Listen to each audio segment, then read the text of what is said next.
हरे कृष्णा। कल की कथा में आगे चलते हैं। इंद्र के मुख से स्तवन सुनकर गुरु बृहस्पति बहुत संतुष्ट हुए। उनके मुख और नेत्र प्रसन्नता से खिल उठे और वे प्रेम पूर्वक बोले। बृहस्पति जी ने कहा, महाभाग, धैर्य धारण करो और पहले से भी चौगुना महान ऐश्वर्य पाकर सुस्थिर लक्ष्मी का लाभ लो। वत्स पुरंदर, मेरे प्रसाद से तुम्हारे शत्रु मारे गए। अब तुम अमरावती में जाकर राज्य करो और पतिव्रता शची से मिलो। यों कहकर ज्यों ही शिष्य सहित गुरु वहां से चलने को उद्यत हुए, त्यों ही उन्होंने अत्यंत दुस्सह एवं भयंकर ब्रह्म हत्या को सामने खड़ी देखा। उस पर दृष्टि पड़ते ही इंद्र अत्यंत भयभीत होकर गुरु की शरण में गए। बृहस्पति जी को भी बड़ा भय हुआ। उन्होंने मन ही मन मधुसूदन का स्मरण किया। इसी बीच में आकाशवाणी हुई, जिसमें अक्षर तो थोड़े थे परंतु अर्थ बहुत। बृहस्पति जी ने वह आकाशवाणी सुनी।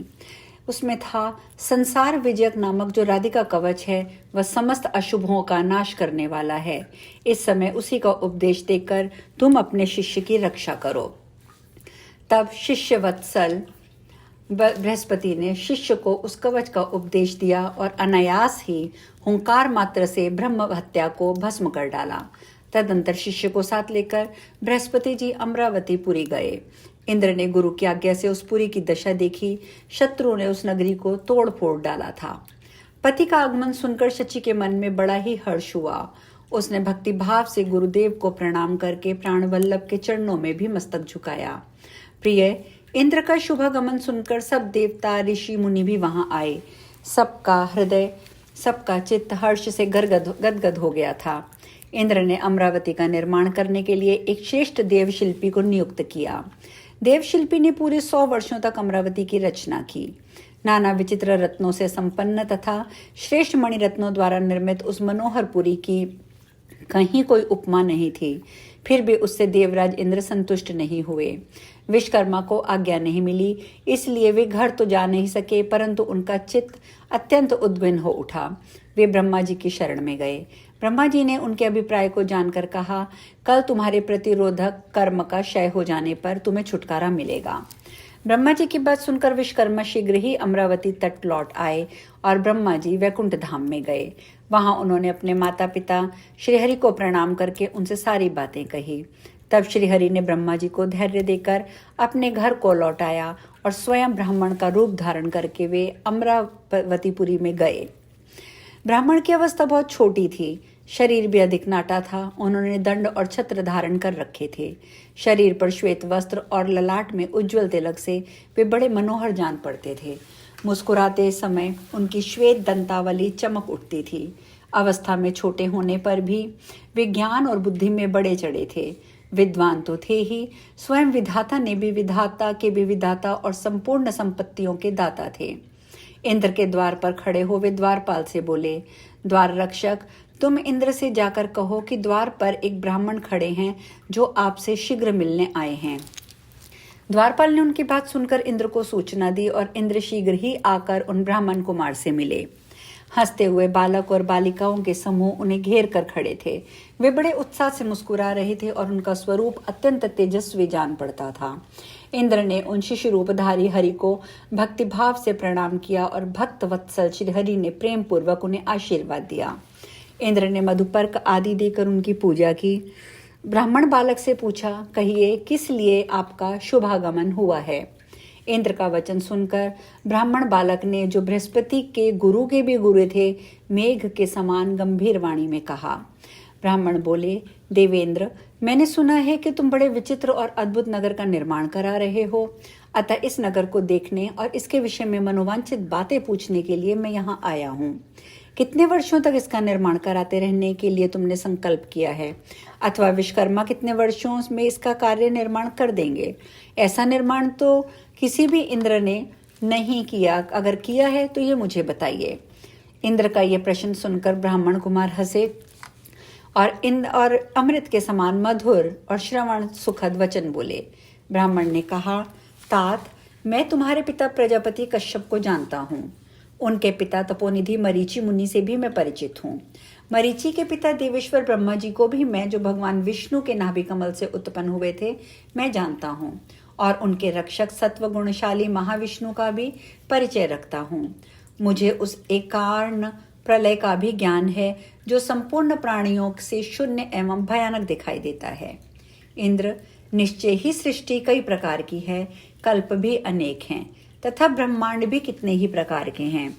उन ब्रह्मांडों में अनेक ब्रह्मा, विष्णु, महेश और इंद्र भी बहुतेरे हैं। उन सब की गणना कौन कर सकता है? सुरेश्वर, भूतल के धूलि कणों की गणना कर ली जाए तो भी इंद्रों की गणना नहीं की जा सकती, ऐसा विद्वानों का मत है। इंद्र की आयु और अधिकतर 71 चतुर्युग तक है। 28 इंद्रों का पतन हो जाने पर विधाता का एक दिन और एक रात पूरा होता है। इस तरह 108 वर्षों तक ब्रह्मा जी की आयु संपूर्ण होती है। जहाँ विधाता की भी संख्या नहीं है, वहाँ देवेंद्रों की गणना क्या हो सकती है? जहाँ ब्राह्मणों की भी संख्या ज्ञात नहीं होती, वहाँ ब्रह्मांडों की संख्या ज्ञात नहीं होती, वहाँ ब्रह्मा, विष्णु और महेश की कहाँ गिनती है? महाविष्णु के रोम कूप जनित निर्मल जल में ब्रह्मांड की स्थिति उसी प्रकार है जैसे सांसारिक नदी नद आदि में जल में कृत्रिम नौका हुआ करती है। इस प्रकार महाविष्णु के शरीर में जितने रोए हैं उतने ब्रह्मांड हैं, अतः ब्रह्मांड असंख्य कहे गए हैं। एक एक ब्रह्मांड में तुम्हारे जैसे कितने ही देवता निवास करते हैं। इस बीच में पुरुषोत्तम श्री हरि ने वहां चींटों के समूह को देखा जो 100 धनुष की दूरी तक फैला हुआ था। बारी बारी से उन सब की ओर देखकर ब्राह्मण बालक का रूप धर कर पधारे हुए भगवान उच्च स्वर में हंसने लगे, किंतु कुछ बोले नहीं, मौन रह गए। उनका हृदय समुद्र के समान गंभीर था। ब्राह्मण बटुक की गाथा सुनकर और उनका अट्ठास देखकर इंद्र को बड़ा विस्मय हुआ। तदंतर उनके विनय पूर्वक पूछने पर ब्राह्मण रूपधारी जनार्दन ने संभाषण देना आरंभ किया। ब्राह्मण बोले, इंद्र, मैंने क्रमशः एक एक करके चींटों के समुदायों की पुष्ट सृष्टि की है। वे सब चींटे अपने कर्म से देवलोक में इंद्र के पद पर प्रतिष्ठित हो चुके थे, परंतु इस समय वे सब अपने कर्मानुसार क्रमशः भिन्न भिन्न जीव योनियों में जन्म लेते हुए चींटों की जाति में उत्पन्न हुए हैं। कर्म से ही जीव की निरामय वैकुंठ धाम में वे जाते हैं, कर्म से ही ब्रह्मलोक में, कर्म से ही शिवलोक में पहुंचते हैं। अपने कर्म से ही वे स्वर्ग में तथा स्वर्ग तुल्य स्थान पाताल में भी प्रवेश कर जाते हैं।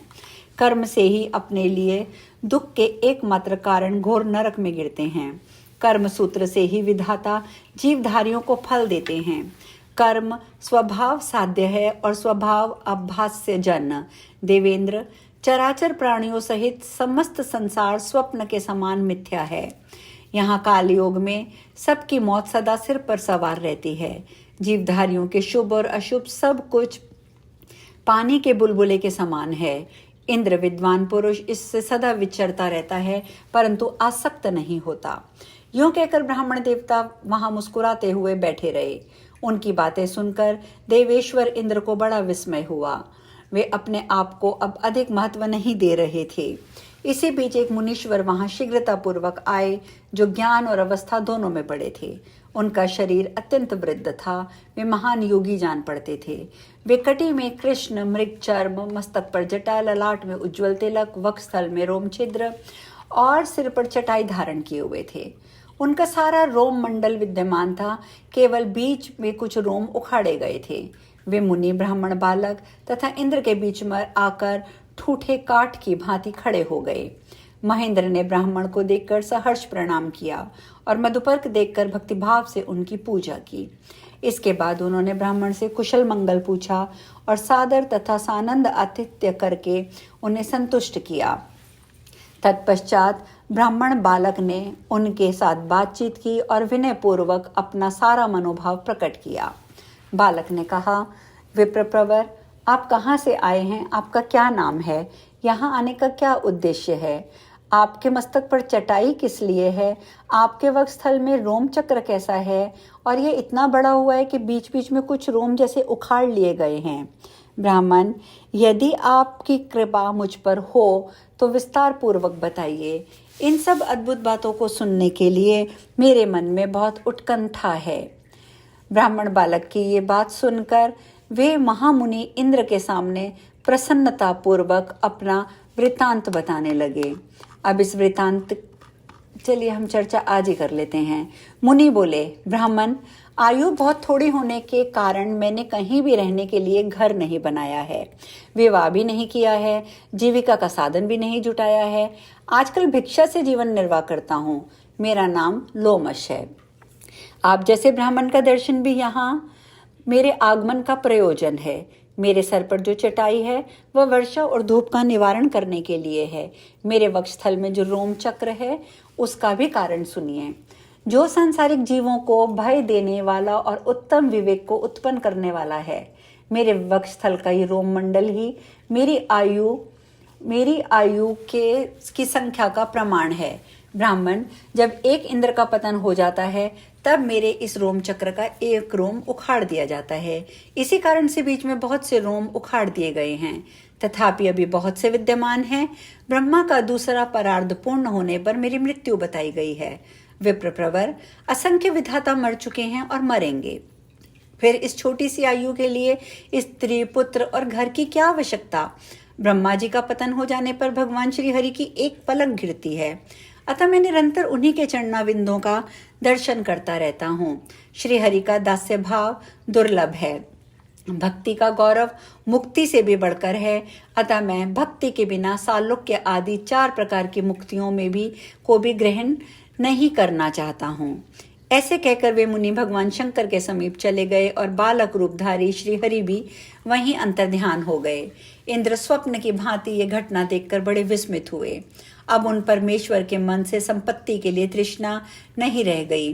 उन्होंने विश्वकर्मा को बुलाकर उनसे मीठी मीठी बातें की और रत्न देकर पूजा करने के पश्चात उन्हें घर जाने की आज्ञा दी। फिर सब कुछ अपने पुत्र को सौंपकर वे भगवान की शरण में जाने को उद्यत हो गए। उनका विवेक जाग उठा था, अतः वे शची और राजलक्ष्मी को त्याग कर प्रारब्ध क्षय की कामना करने लगे। अपने प्राण बल्लभ को विवेक एवं वैराग्य से युक्त देखकर शची का हृदय व्यथित हो गया। वे शोक से व्याकुल और भयभीत होकर गुरु की शरण में गई।